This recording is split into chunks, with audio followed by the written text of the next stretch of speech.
What's up everybody, Matt Maran here for another car review. This is of course the 2018 Ford F-150 Lariat SuperCrew. Huge thanks to Ford for providing me with this very nice black F-150 to review for you guys today. So about the F-150, well, it's had a refresh for 2018 here, and it's a really good looking truck. I honestly think it's probably the sharpest looking truck out of all these full-size trucks in my opinion. It just really looks nice up front. This one has the sport appearance package, so that's why everything is body colored there in the grille. I personally would prefer a little more chrome up front there as well, and that is an option. But the body color treatment definitely looks sportier and fitting with the sport treatment this one has. But those LED headlamps up front there just look really cool. I love the design of the LED rings that go around it. It's just a very cool look. I also just like big bold grille that kind of bleeds into those headlights. You have some fog lights there in the lower part of the bumper, and overall just a handsome looking truck from the front here. Coming down to the sides, even a very large F-150 Lariat badge here. You have 20-inch wheels even in the Lariat trim, even though it's not a super high up trim. 20-inch wheels is great to see. And also going down to the sides there, you can see again the very long rear doors, this being the SuperCrew. I think the only truck that has longer rear doors is the new Ram in its longest configuration, but still huge doors there that rivals a lot of large luxury sedans as far as rear seat room, which I'll get to when I go to the interior. Out back there though, again, I really love those LED tail lamps. They just have a really futuristic and cool look to them that I think is a little bit better looking than again some of the competitors. You also do have the embossed F-150 in the back of the tailgate there, which is very cool. One thing I can complain though about the tailgate is that there isn't any kind of cutout in the bumper in order to get into the truck bed, which is a little unfortunate. I mean, it's not a huge deal. It's not super hard to get into the truck bed, but just not quite as easy as some of the others. But this one is also the short bed. I think 5.5 feet is what it is, and so it's a good amount of space there, and we'll talk more about that again whenever we talk about the interior. But overall, I think it's a really good looking truck. Right, so the interior of the 2018 F-150, well, it's a pretty nice place to be here. So first thing, sitting down in these seats, you have these nice leather seats that are heated and cooled here in the Lariat trim, and they're pretty comfortable seats. They have lumbar adjustment, and also as far as driving position, you can also adjust the pedals with the power adjustability, which makes for a really ideal driving position. Here you can get it exactly the way you want it, the bolstering is about average for a truck seat, with a very minor bolstering here for both the thighs and the torso, but they do help to hold you in place a little bit better in corners, and so overall pretty good seats.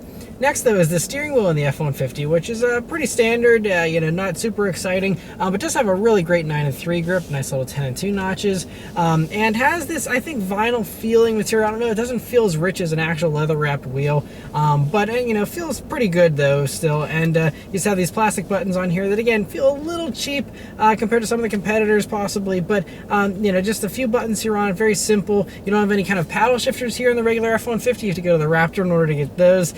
But not really necessary for a truck anyway. So overall, pretty good steering wheel. Gauges here in the F-150 are also really nice, very easy to read, very simple, but they have that really nice digital middle portion. But one funny thing though, in the analog portions here, you have the 10-speed automatic is what you get in all the F-150s here, aside from the base engine. And anyway, you can see all 10 gears there, all lined up, and so whenever you're shifting through, it's kind of amusing to see how quickly it shifts up to those higher gears.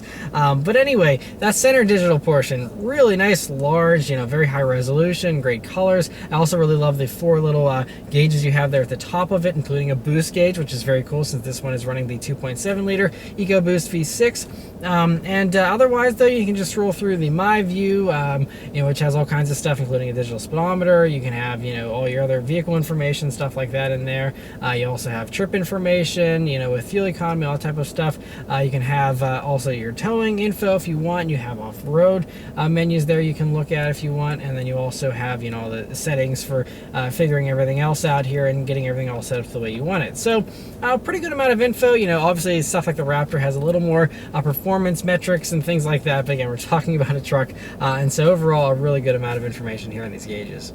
Coming over to the center of the dashboard here, right up top you'll see the B&O Play speaker, which is really nice. It's a new addition here for 2018, is the B&O Play system, replaces the Sony system. and I will certainly be sampling that here through my week of driving the F-150 and let you guys know how that sounds.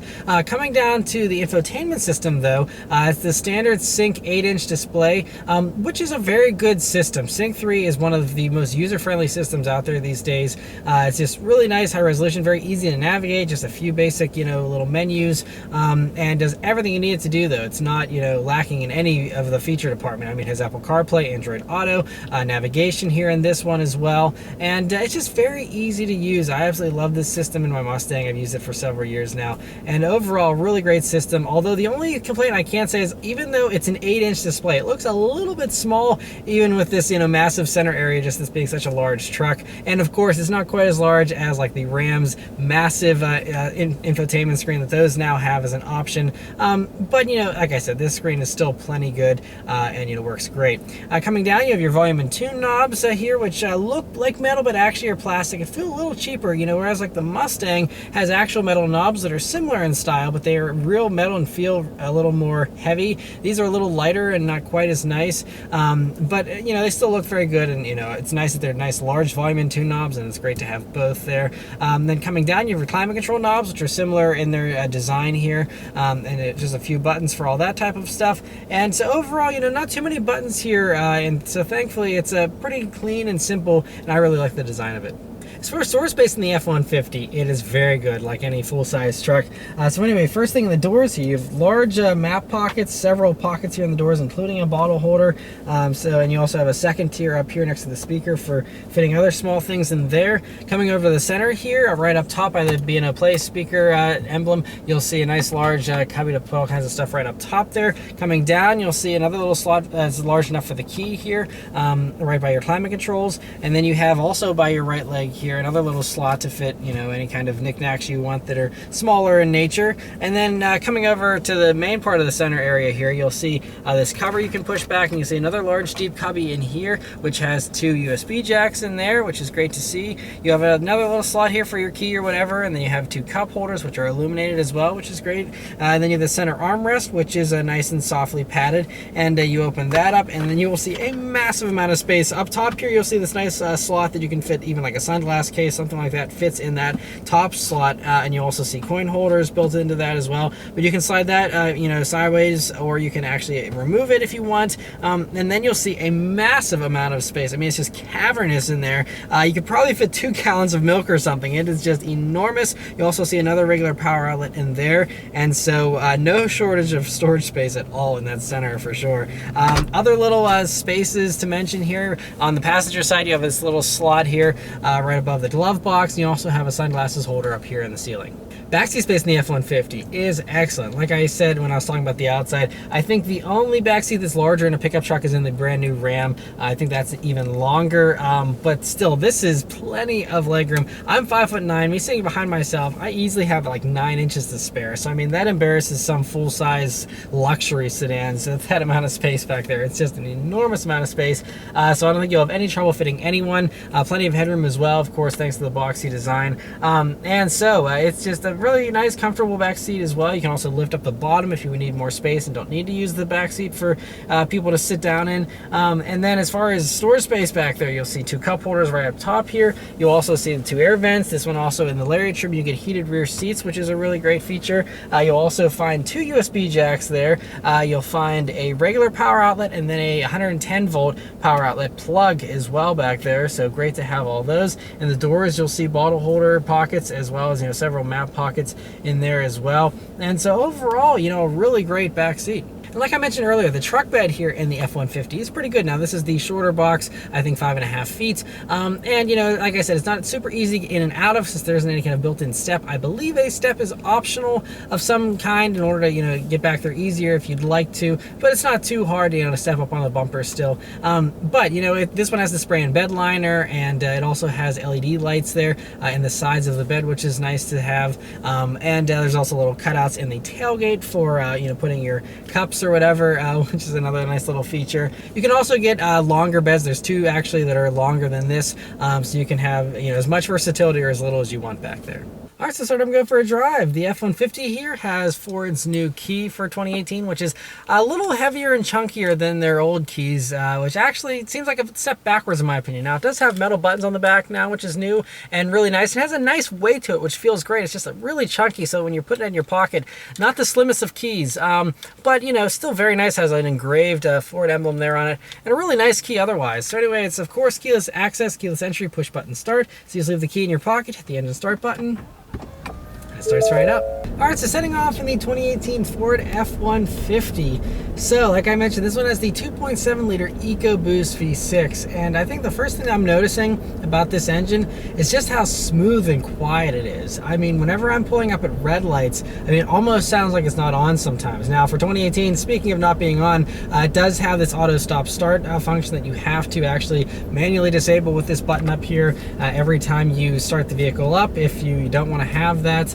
And I mean, it works about the same as any other stop-start system where, you know, it doesn't make you wait really too much, but, you know, could get a little confusing whenever you're, you know, stopping briefly and need to start again. And I just prefer not having the stop-start, honestly. So it's nice you can disable it. I'm glad they have a button for that. Other things to note, though, it's a nice quiet ride in here, too. You don't really hear hardly anything going on outside, so very refined in that regard. One thing, though, that is apparent even immediately, even on a road like this, which is pretty smooth at low speeds, is you can still feel this rides like a truck. Now, it's better than, you know, previous F-150s, but the ride, I can immediately tell, is not as smooth as it is in the new Ram 1500, and that's still, to me, that's the best, the smoothest ride in this segment. And this, I mean, is better than, you know, before, and I think it is probably, you know, smoother than some other vehicles in this segment, but not the best. But, you know, again, for a truck, it's about what you would expect. You know, I wouldn't say that it's harsh or anything like that, just a little more communicative like trucks usually are. Visibility is also very good, though, here in the F-150. A nice large windshield. You have an A-pillar, which has this grab handle, which kind of, you know, comes out a little bit, so not a huge fan of that, but, you know, still a pretty thin A-pillar, so pretty easy to see around. Very good view out of the sides here with these windows that cut down, and so it gives you a really great view there. And view out of the back is also really good, of course, like any other large truck, with a nice large window there in the back. Other things I'm noticing, though, right off the bat, steering is really nicely weighted, a little heftier than you know, some other trucks, but feels really good. You know, it's not too sporty or anything, just feels substantial, and I really like it. Also, throttle response, even at low speeds here, is very sensitive and responsive, and feels pretty good as I'm using the brakes here. They also have a very predictable travel, not too much travel, but not too little, just a really nice progressive pedal that feels good. But I'm going to put it into the sport mode for the drive mode selector here on the gear shifter. And let's turn down onto this back road here and see how it does. And here we go. There it goes. Then it takes off. This thing really, you know, picks up well. It's kind of amazing, you know, for a vehicle that's this large, you don't expect it to move extremely quickly, but you can really feel that back end kind of scrunch down a little bit, and it just leaps forward. So with this 2.7 liter EcoBoost here, you have 325 horsepower, 400 pound-feet of torque. It'll actually do 0 to 60 in about 5.9 seconds. So, I mean, this will outrun a lot of family sedans. So, I mean, very impressive as far as power goes, and this isn't even the top of the line engine by any means. You know, there's the 3.5 liter twin turbo V6 if you want that one, or you can also still get the 5 liter V8 in these as well. But this motor is really punchy for just a little 2.7 liter. I mean, it pulls strong, especially in sport mode here. This 10-speed automatic just keeps it in the meat of the power band and makes it feel very responsive. Those turbos come on hard and quickly. Second you start leaning into that gas pedal, you can see it put me back in my seat, and it's punchy for sure. No complaints on power with this engine, that's for sure. And it's also impressive because it's not like these are extremely light. I mean, yes, they went to the aluminum in 2015, so you know, it's a little bit lighter than some of the competition, but these still weigh around 4,900 pounds. So you know, 400 pound-feet of torque isn't a huge number whenever you're dealing with that much weight, but this moves it very, very well. Yeah, and it also, another improvement here for 2018 for this engine is that it also gets the port and direct fuel injection, just like the V8, which is really great because, you know, that prevents carbon buildup, so the engine will stay reliable. And yeah, this thing just, it drives so nice down the road, though. It really does. Of course, you have a very high sitting position here, like most other trucks, you know, so very commanding view of the road. One thing I will say though about this 10-speed automatic that I don't love so far is that it gets a little clunky at lower speeds when it's downshifting. It's not super smooth with its downshifts, even whenever I'm not in sport mode, and it'll even as I'm going to like second or first, you can sometimes even hear a clunk. So it's not the most refined. I don't know. I mean, again, this 10-speed is pretty much brand new for 2018 here. So maybe it's just, you know, something that needs a little bit of refinement, and that'll happen, you know, in later model years or something. But it's still, I mean, it still is pretty good. It's just, again, not quite as refined as some of the other stuff out there I'm noticing so far. But we're gonna put it around a few corners here just for kicks. I know we're in a massive truck, just to see how this thing handles here. And honestly, it handles better than I was expecting. So we have these 20-inch wheels with 275 wide tires, 50 series sidewalls on them here, but I'm impressed. This thing really has less body roll.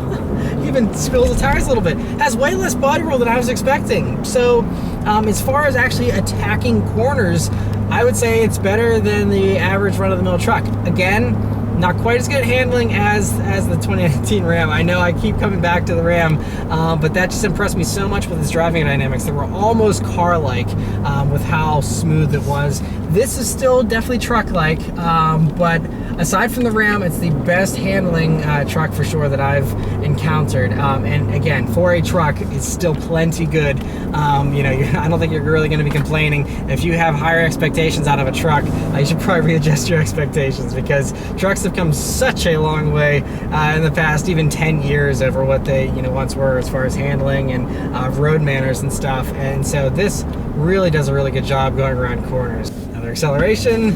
I'm in normal mode this time. And it still figures out what you want to do pretty quickly. Yeah, this thing picks up well. I am impressed. Again, didn't have extremely high hopes, honestly, considering this isn't, you know, one of the higher performing engines for the F-150, but it is plenty punchy, and I really like it. But yeah, so anyway, that's about all I can glean from the F-150 here in my first few minutes of driving. But thanks to Ford, I'm going to have this F-150 for an entire week, so I'm going to drive around all week. I'll put some highway miles on it and things like that, and I'll come back and give you guys my final fuel economy out here in the real world, as well as also my thoughts on the price and anything else I noticed throughout the week.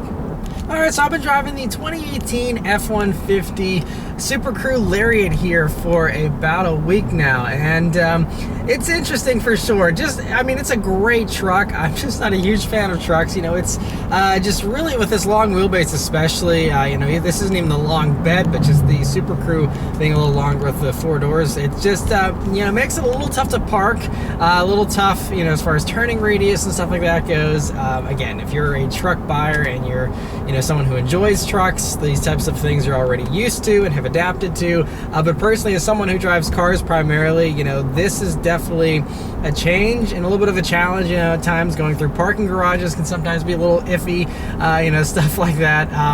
But, you know, overall, it's still a really great driving truck. I really have enjoyed it here, you know, whenever I was out on the open road at least and not in tight spaces. But so a few things here to mention about the F-150. So first is fuel economy. So these are rated at 20 in the city, 26 on the highway, and in my real world driving here, which actually was about a good 50-50, I did a good amount of highway driving and stuff, I still only averaged 17.3 mpg over about 223 miles here, which, by the way, this has a pretty good range, this truck. You know, I've only gone through a little over half of a tank, even with 223 miles of driving, and even with that lower MPG that's not quite up to the you know, standards of the EPA as far as their estimates go. But I think this is kind of a common thing with the EcoBoost motors, any kind of turbocharged motor in general, not just even, you know, EcoBoost, but any of them. You know, if you get on the gas and you're, you know, accelerating with any kind of haste whatsoever, then that MPG drops quickly. And so I think that's definitely the case here. I mean, 17.3 for a large truck like this that's, you know, 4 doors and, you know, is being driven, you know, again, a mix of city and highway. I still don't think that's too bad, although this being such a small, you know, engine as well, I was expecting it to maybe do a little bit better. At least, you know, get maybe the city rating would have been nice, even if I was driving a 50-50 split.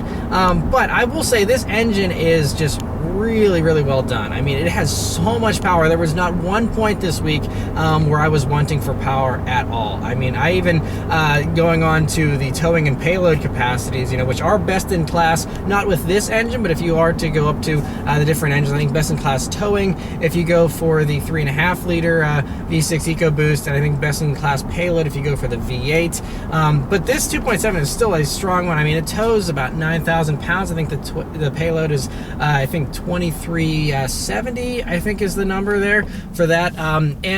So the only thing that I did hauling wise here with the truck in my week here is that I actually filled up the truck bed with about 15 bags of mulch, which isn't super heavy or anything, but I was really impressed. I mean, 15 bags of mulch isn't, light either. And, I was driving around, and I even had a full-size adult in the back, and we were driving around, the three of us, totally fine, no issues. It didn't even feel like I had anything in the truck bed. So, I mean, this motor is definitely strong, and, it doesn't feel like it gets weaker. I even tried to test it. I was going up pretty steep hills and everything, and again, not a huge payload in the back, but still, the fact that it was driving basically like there was nothing there was actually really impressive to me. Another thing that was really impressive to me was this B&O Play sound system that's new for 2018 here as an option in the F-150. It does come, I believe, with the Lariat package here. I think it's 502A is what it's called. And it is a powerful stereo. Just for the simple fact that, usually with, other stereos, even other stereos from Ford, like my Shaker Pro system in my Mustang GT, that, I still have to turn it up maybe to, 10 to 13 on the volume level in order to get some really nice strong sound out of it. This, I actually turned it up to like 5 or 6, and that was about all I needed, and that was plenty loud. I mean, and it's got such strong bass to it. I mean, it is an incredibly powerful stereo that I couldn't even imagine taking it beyond a quarter of its volume scale without actually blowing my ears out. So a very, very powerful stereo, and definitely that stereo is worth the upgrade alone. I think it's really nice. But that's one thing, going into the upgrades and the pricing here of the F-150. So these start just under in the SuperCrew trim. They start just under 47,000. This one with the Lariat and stuff as tested is 58,880. And so 58, getting close to 59,000, you're getting into close territory. They really price all the F-150s very competitively, but there's also a lot of different models in the F-150 to choose from. The limited one, for example, or some of those really high decked out, luxurious trim levels, you can get into those, in the low 60s. So you're not far off from those. And I mean, that's a big jump up. The limiteds have, I think the massage seats as well. They have, a much nicer interior trims and things like that. Just some really high-end features that you don't get here in the Lariat. But this is still a very nicely equipped trim. You have heated and cooled front seats, heated rear seats, all that type of stuff. Makes this still feel plenty luxurious. I mean, it's not Spartan by any means, that's for sure. A very nicely equipped trim.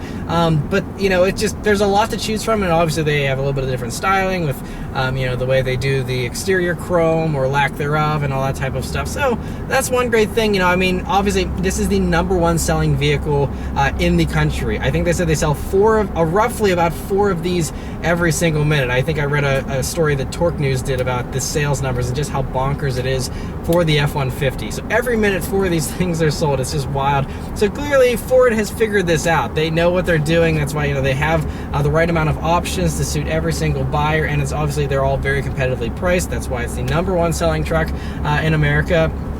And I'm really, really impressed by it. Even at that price, I will say, you can get a lot of other, really nice trucks for that money. I still think the Ram, the all-new 2019 Ram, does drive better. That's just my personal opinion, just because it drives a little more car-like. You don't get the reverberations and the vibrations whenever you go over bumps like you do in this. You still get that almost like a rear-end shake, where you feel the truck but kind of, vibrating a little bit over bumps and things like that. Whereas the Ram, has dampers that actually get rid of that stuff, which is really, really impressive. So, it just depends depends on you know, how much of a truck feel you want in your truck. The Ram also, when you go up to something that's near 60,000, you know, you have the larger infotainment screen and a few other things like that. Just for comparison's sake, you know, I think the Ram might have it beat in some areas, but you know, like I said, this is still the #1 selling truck for a good reason. It is a very impressive truck, and really a great job here by Ford. So anyway, huge thanks once again to Ford for providing me with the F-150 here to review for you guys today. Let me know your thoughts on the F-150 in the comments below. Thank you guys very much for watching, and I'll see you next time. Take care.